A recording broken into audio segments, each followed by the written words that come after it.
Então, vamos começar o segundo vídeo da aula de hoje, onde trataremos da sentença denegatória de falência, os seus efeitos, e também a respeito dos efeitos da falência quanto aos credores do falido. Então, vamos lá. Então, a sentença denegatória de falência. Ora, se a sentença declaratória de falência é aquela que decreta a falência, por óbvio, a sentença denegatória de falência é aquela que não a decreta, seja em razão dos argumentos apresentados na contestação, ou seja, pelo depósito lesivo que foi realizado, acompanhado ou não da contestação, na forma que nós já vimos em aulas anteriores. Certo? Ao proferir a sentença denegatória de falência, o juiz deverá avaliar o comportamento do autor do pedido e, caso constate a ocorrência de dolo manifesto por parte deste, dolo manifesto o que é? Na verdade, um dolo que consegue ser demonstrado, comprovado ali naquele rito da falência. O que vai acontecer? O juiz vai condenar o autor do pedido que praticou este ato, este dolo manifesto, a uma indenização em favor do réu, em razão dos prejuízos, em razão da situação que ocorreu pela fraude cometida pelo autor do pedido. Ok?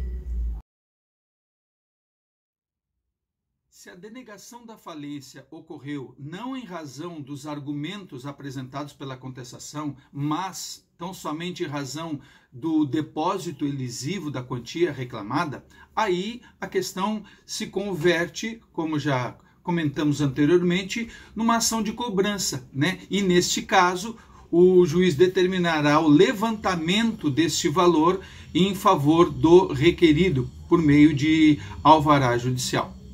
Ok?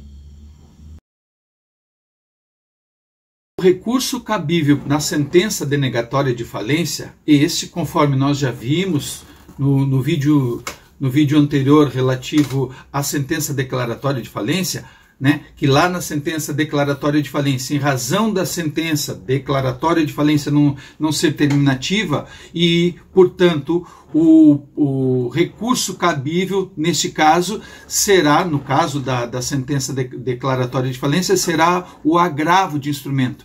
Todavia, na sentença denegatória de falência, sim, a decisão é terminativa, porque acaba com a jurisdição de primeiro grau, Então, em razão disso, o recurso cabível em razão da sentença denegatória de falência, aí sim é o de apelação. Portanto, o recurso cabível da sentença declaratória de falência, em razão de ser uma decisão não terminativa, é o agravo de instrumento.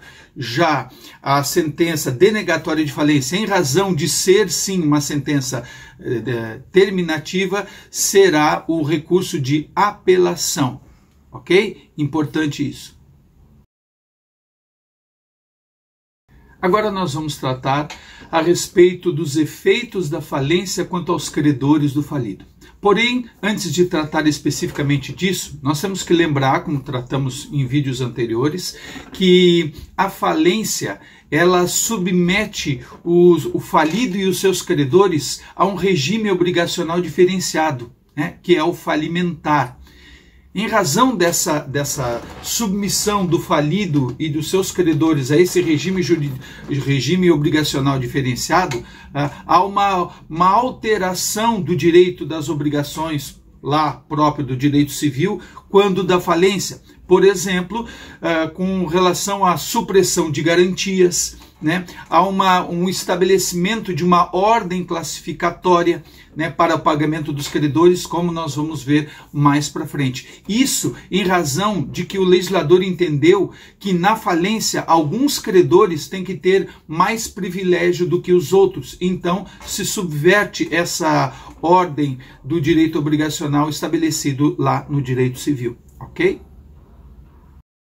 Dando sequência ao tema referente aos efeitos da falência quanto aos credores do falido, vamos tratar agora da criação da massa falida subjetiva. O que é a massa falida subjetiva? A massa falida subjetiva é o sujeito de direito despersonificado que nasce com a decretação da falência. Ora, decretada a falência, o empresário devedor, agora falido, né, seja ele pessoa física ou pessoa jurídica, é desapossado do seu patrimônio, ativo e passivo. Neste momento, esse sujeito de direito despersonificado, chamado massa falida, né, especificamente massa falida subjetiva, por exemplo, faliu a padaria São Jorge Limitada. Neste momento nasce o sujeito de direito despersonificado chamado massa falida da padaria São Jorge Limitada, sendo representado pelo seu administrador judicial, nos moldes que nós vamos ver mais para frente. E esse novo sujeito de direito, ele toma posse desse patrimônio ativo e passivo. Ora, esse patrimônio ativo e passivo, na posse do empresário, pessoa física ou jurídica, produzia o quê? Empresa, a organização dos fatores de produção. Ora, na posse da massa falida subjetiva, vai produzir o quê? Falência. Falência o quê? Né? Qual é o objetivo da falência? É a realização do ativo com a venda dos seus bens e a cobrança dos seus créditos, e o fruto arrecadado é utilizado para o pagamento dos seus credores. Vendeu e cobrou quem se pôde vender e cobrar, aquilo que se pôde vender e quem se pôde cobrar, e pagou-se aqueles que puderam ser pagos. A falência termina e esse sujeito de direito, ele se extingue, ok? Como efeito também da falência quanto aos credores do falido, podemos apresentar a suspensão das ações individuais contra o falido, né, para justamente poder se proceder à falência e organizar os seus credores dentro da ordem classificatória que nós vamos ver mais para frente. Esse é um objetivo fundamental e também importante para entendermos quando do pedido de autofalência, por exemplo. Pode dar uma dúvida: quem é que vai pedir a autofalência? É justamente aquele que não preenche mais os requisitos para a recuperação e tem como a autofalência o seu último subterfúgio, até para colocar todos os credores em uma posição de igualdade, pois sem a decretação de falência, as várias e sucessivas execuções poderiam causar uma injustiça em relação àqueles credores que o legislador achou mais importante e que, segundo a sua visão, devem receber os seus créditos em primeiro lugar. Ok? O vencimento antecipado dos créditos. Ora, se a gente fala em falência, a gente fala em ativo e passivo.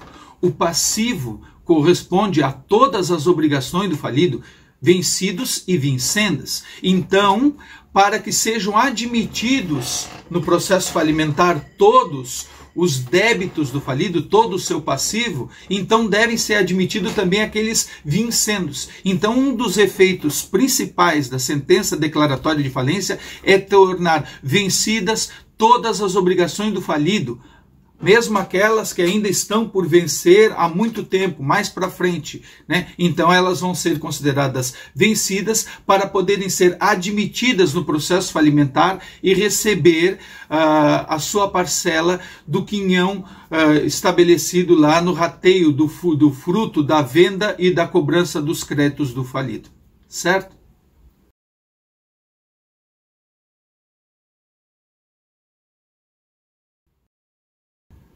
A suspensão da cobrança de juros. Os juros serão cobrados do falido até a data da decretação da falência. Não fluirão mais juros após esse período, após essa data, né? Apenas a cobrança da correção monetária, que justamente é a reposição da perda em razão de índices inflacionários. Agora o juro, que é o ganho de capital, somente vai fluir até a data da decretação da falência, ok?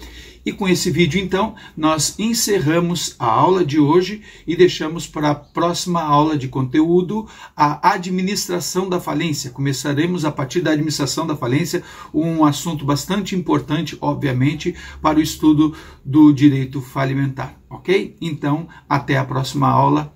Até lá, então.